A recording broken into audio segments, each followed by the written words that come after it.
Not this program. This is Well, SportsCenter. Hey. I'm Doug Brown. Week 2 in the NFL kicks off tonight in Philadelphia with the Eagles hosting their home opener against the Vikings.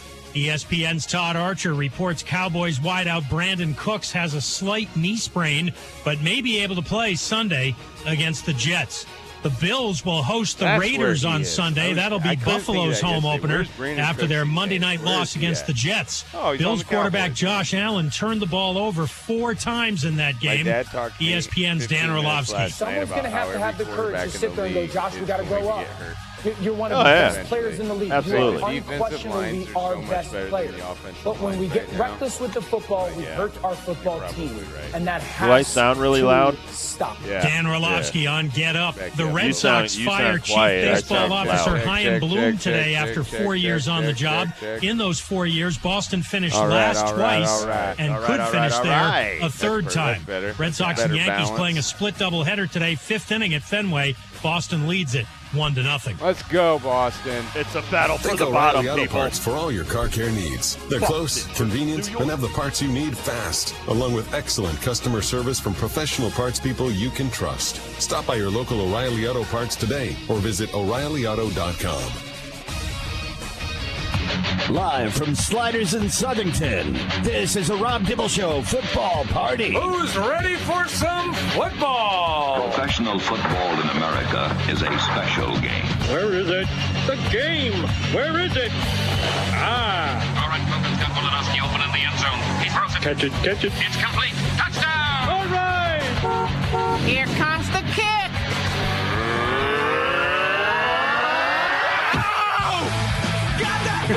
And now, live from Sliders in Southington, here's Rob Dibble. Kurt Kaplan gets better every day, people. That was a fantastic open. You're live from my hometown, Sliders. Oh, yeah. I used to play right down the street, go down the street here, Rec Park. I don't even know what they call it anymore. That was in the 70s, but that's where I played my Babe Ruth baseball. Where it all started. Where it all started. Where it all started. You go about 3 miles this way. I went to St. Thomas Junior High. Awesome. My Catholic junior high that I went to, learned all of my swear words. Is your name carved in something, a desk or maybe a tree? No, but one time I got caught reading a dirty book, and it really wasn't. It was in the library, in the 70s, right? It was a romance novel. Okay. So this was in the library. Ted Wallace and I, we had to miss the first half of a basketball game. We had to clean every desk and wipe down every blackboard. That was our penalty. It was strict, man. Sister Joseph Monica was the principal. God bless her. She was hardcore. I loved her to death, though. We kind of had a little thing, her and I. Oh, wow. I was in her office a lot. So. Awesome. Close and personal relationship as just things went. You know what? I met most of the principals in most of the schools I attended. Excellent. We are at Sliders in Southington. Right when you get off the exit, you can't miss it. You'll see us right there when you walk in as well. We got so much stuff to give away. I know we're early for the party, as we always are, as the game tonight, a big one. It's going to be at 8 o'clock tonight. And here's the other thing, folks. Unless you got Prime, you ain't going to watch this game at home. You got to go out. That's right. You got to find it. Minnesota Vikings versus Philadelphia Eagles should be a good one. Here's some more things to entice you with. Sliders today during every NFL game, actually, not just today on Thursday Night Football, but also when you come back on Sunday or even Monday Night Football. Every time there's an NFL game playing at this Sliders in Southington, talls for smalls. If you order a small beer, they will magically turn it into a tall beer without you charging any kind of extra price. Plus, $6 neutral cans. Those are only when NFL games are playing, just like tonight. Plus, we've got tickets. We got way more tickets than we did last week. Way more. We've got so many UConn football tickets to FIU. If you want to go to the game on Saturday, here's some great news about that. I went to a big hurricane meeting this morning. Everything is offshore, even further to the east than what we had thought yesterday. So models continue to be good for not only us here in Connecticut, but also our friends in Maine and Massachusetts. There will be some wind, which is probably good for our UConn football team because they're horrible with the ball in the air. Whether it's a punt or whether it's a pass, for some reason when that ball's in the air, that team's no good. So hopefully they'll dominate on the ground, and hopefully they'll beat Florida International. You can be there as well. Just come on down to Southington. I'm going to predict Taquan Roberson throws for over 200 yards. I'm going to predict that right dude, now. We got to have it. There is no way. Got to start throwing for 200 yards again. Let's just start. That's our minimum. 200 is the minimum yardage. I thought that last year to get to a bowl game with averaging less than 150 passing per game would be impossible. No way. Not 1923. Okay, now you're talking. 1923, that's an offensive juggernaut. I don't even think they invented the forward pass back then. 2023, that can't happen. It just can't happen. So hopefully, I hope you're right, and I hope you're a little low on that number too. And then he gets up there in the 250, he flirts with 300. I like Taquan. I think this dude is a little bit like I don't want to compare him to what Zach Wilson is going through.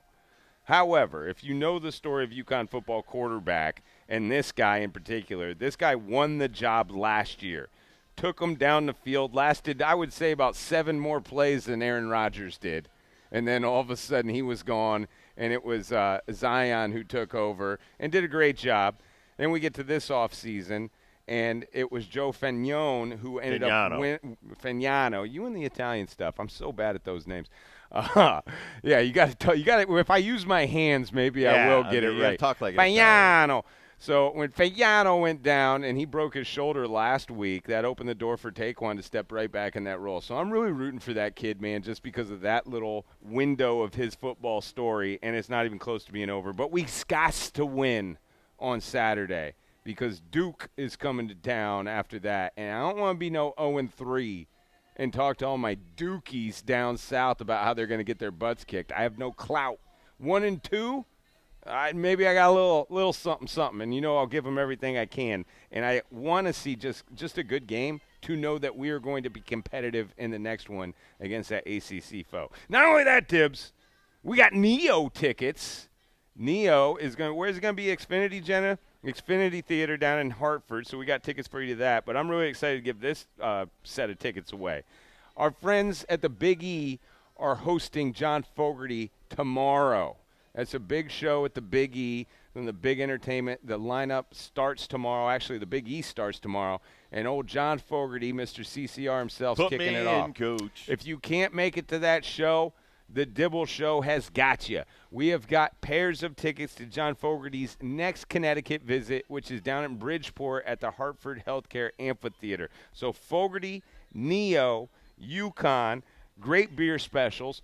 Plus, the game's going to be on here in Southington Sliders. You're leaving the best part out, the best wings in Connecticut. That is right here correct. At Sliders. My brother will be down here because he's a Vikings fan. Vikings versus Eagles, and we'll be eating some wings after the game. Sliders is during the game. They are after the show. Basically our sole sponsor for our big Wings for a Year giveaway during during the men's basketball tournament. Oh, almost did it there, Dibs. Almost said the wrong words and got sued. It wouldn't have been my money. But we always say that they are not only the best wings, but, you can have the chicken or you can just get some of that sauce on the side and drink it like it's a gallon of milk. That's how good this stuff is. And they got so many different flavors. I thought you were going to bring up the electric football machine because we brought that back out, not only to try to predict the game tonight, Vikings versus Eagles, but it's somewhat of a museum relic now. After we did this last week at Bobby V's, everybody keeps asking about the electric football machine, keeps telling me about the stories they had, the dog that ate their player, and, I tried telling my kids what it is, and I'm trying to bring it up on the internet, and they don't even get it. Well, bring them down and let them feast their eyes. We'll let them play with it. We got on a separate table. There you go. So we got a lot of stuff going. Plus, people were calling me this morning are you going to be at Southington Sliders or are you going to play that Yankees-Red Sox makeup game? Oh, unfortunately, Yankee fans, we are not playing that game on WCS. It is on our sister station, WPOP, right now as we speak, 100.9 FM, 1410 AM. But you got the Dibble Show. I'm sorry, we were booked. Boone, sorry. Your problem, not mine. Cora? Sorry, buddy. Battle for the Basement, not going to be on today. However, Game 2 will. We will be off the air at 6:35 for the pregame, and then that first pitch will start 7. And not much 10. action anyway. It's 1-0 in the 5th inning, 9 hits, an error by the Yankees. Nothing special. They are knotted at 73 and 72, so it would give the Red Sox 1-game lead in the battle for the basement. Battle for the basement. I think it is significant, man. I mean, Bob Joyce, who hangs out in our studios all day from UConn, he was talking about. I think for the fans, I think for Chaim Bloom, he's done. Oh, he's been by let go the by way. the Boston Red Sox. He's kind of burying the lead that the GM brought in here to make a bunch of payroll cuts and let some of their best players go, whether it's getting rid of Mookie Betts. Or letting Xander Bogaerts go, or Benintendi, or J.D. Martinez. Chaim Bloom got the door today. I think of 2 sports lessons from Chaim Bloom's firing today. Lesson number 1: if you do what your boss tells you and you know it's not the right thing to do, you could still end up getting fired. So my advice is, if you know it's the wrong thing to do, you should do everything in your power to try to not do that and try to convince your boss. If you just go along with them, that's fine too. You're going to keep your job for a little bit, but you are now expendable because anyone can be a yes man. Number 2, if Chaim Bloom is coming to your team, look out. Because the writing's on the wall what his job and motivation is. The difference between Chaim Bloom and Andrew Friedman was the one who kind of set the things in motion to where the Tampa Bay Rays became the Tampa Bay Rays.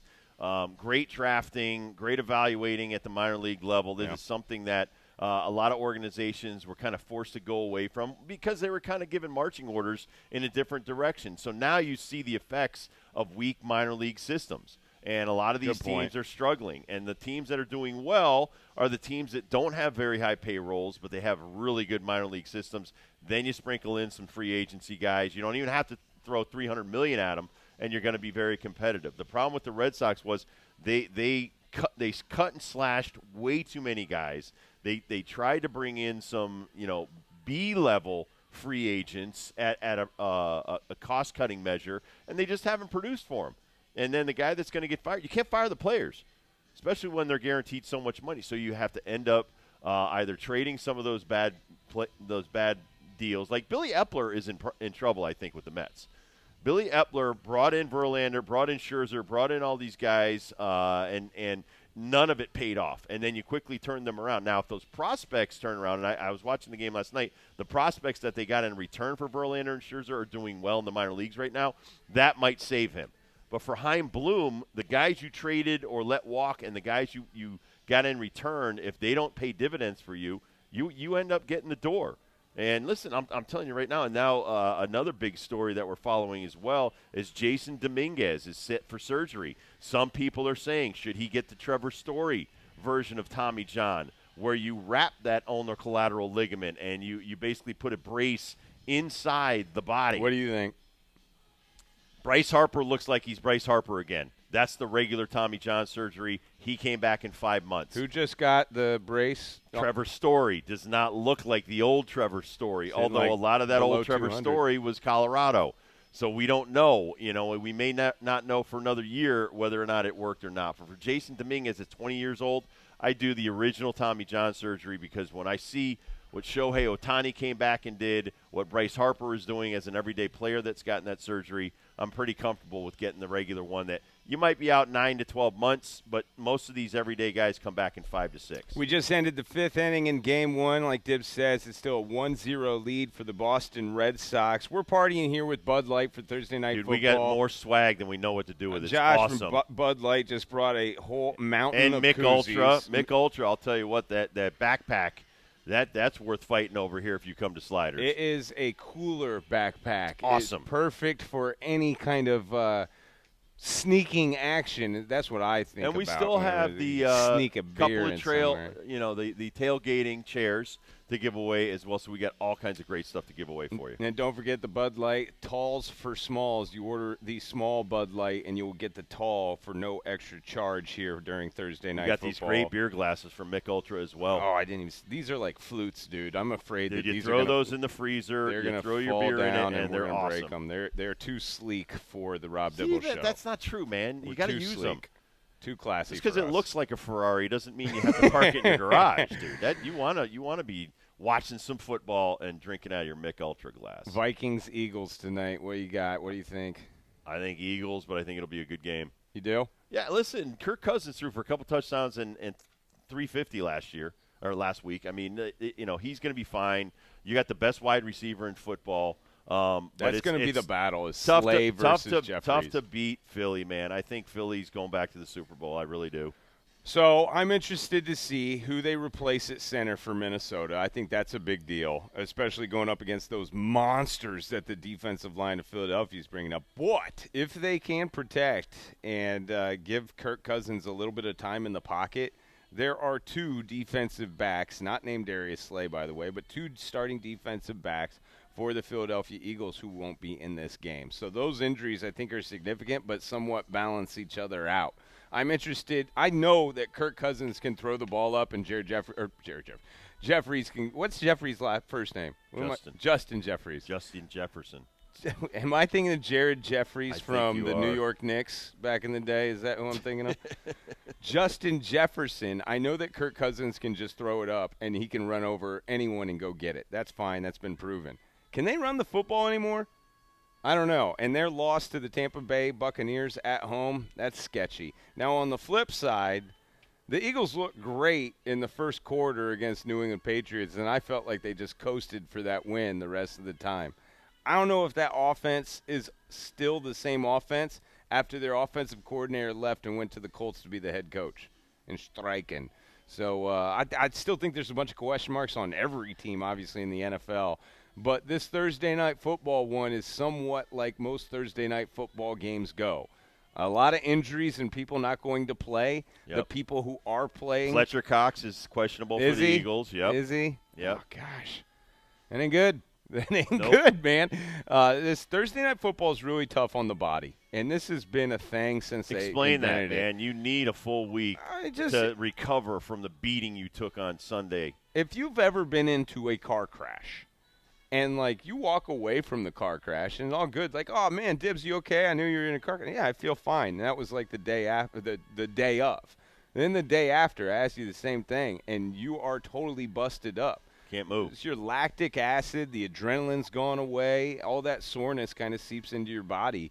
And by Thursday, it's not all gone for these guys. No. And I'm just talking one car crash. They may go through 6 or 7 during a Sunday football game. So I've always been against this. But, hey, we lead on the side of money, not player safety in the NFL. Right. So that's how that goes. Did you watch my son last night?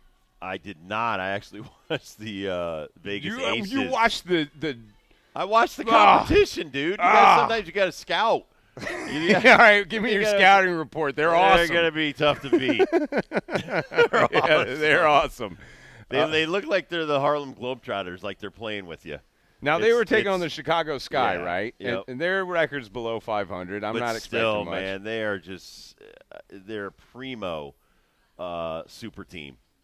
They got their stuff together. Asia Wilson, to me, the one thing I loved about last night, it was an ESPN broadcast for both games. Asia Wilson, the only part of the game I saw was her her entrance walk to the stadium. Now, they do this for the dudes all the time in the NBA, and it's become a fashion show for them. Now, the ladies you would think are, pretty high fashion as well. And, yes, I love the outfit that Asia was wearing walking through, but I thought it was so much more about basketball and business.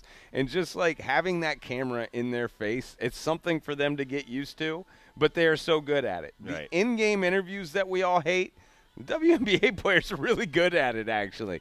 So it was raining yesterday, and I'm not talking about at Fenway Park. I'm talking about threes at Mohegan. What?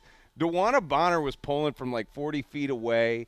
Harris, Hayes, all nailing threes. It felt like in the second quarter, CT Sun just couldn't miss, and they basically blew the doors off the Minnesota Lynx right off the bat and then coasted all the way to the win. But the cool thing about the scene last night at Mohegan Sun was Dorka and Nafisa were on Minnesota and played pretty much all the game. If you look down at the court, one of those two are in. Plus, I didn't think about this until the show ended. Obviously, you got Tiffany Hayes and Olivia Nelson-Ododa on the CT Sun. Remember when Olivia came in and she was like the protege of Nafisa? Right. And then now, last night, they were going head-to-head. I didn't think about that until last night. I thought that was a cool scene. But even Who cooler, did you think won the battle? Nafisa. Just because of touches, like Olivia just didn't need to, handle the ball Olivia much. only played 13 minutes. And they're playing what Jen Rosati told us last Friday when we were there for the game. Jen Rosati says they play a 5-out offense. Yep. To me, that's like everyone stand around the perimeter and watch Alyssa, and if Alyssa Thomas passes you the ball, shoot it. I'm sure there's more in-depth concepts than that, but that's what I saw last night. So they were on fire with that 5-out offense, and then Livy didn't get much time. But the cool thing was, man, I just love this program. It's my favorite sports program in all of sports. Gino Ariema brought the whole team.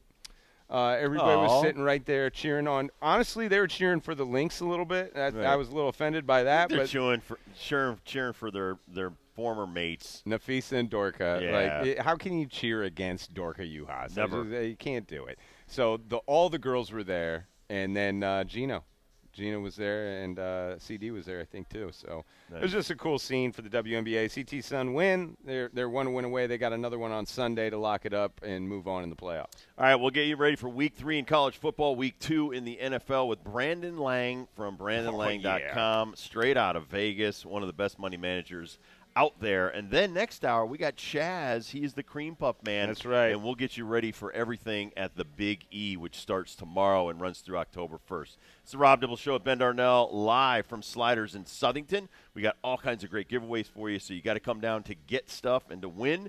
We'll be right back after this.